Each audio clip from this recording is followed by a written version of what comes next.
You hear the rest of the talk, you have some time to look at questions 16 to 20.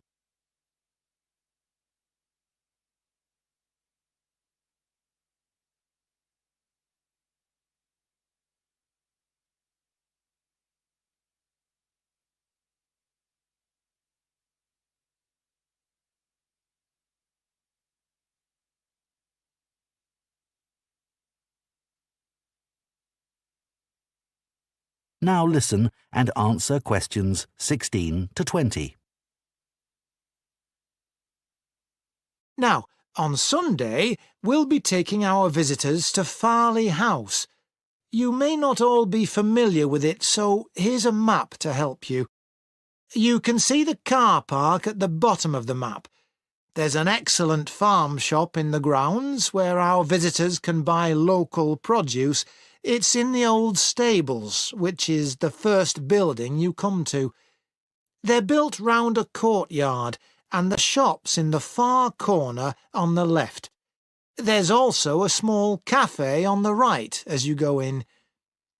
I know that one or two of our visitors may not be all that mobile.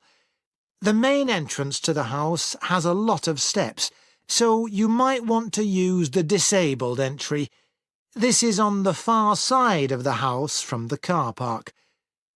Children will probably be most interested in the adventure playground. That's at the northern end of the larger lake, in a bend on the path that leads to the lake. There's lots for children to do there.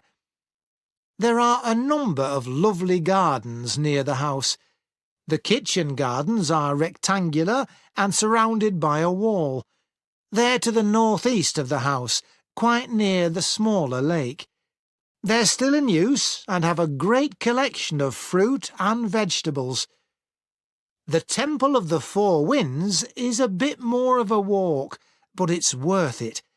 Take the path from the car park and go past the western sides of the stables and the house. Then, when the path forks, take the right-hand path.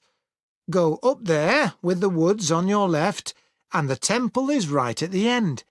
There are great views over the whole area. OK, so That is the end of part 2. You now have 30 seconds to check your answers.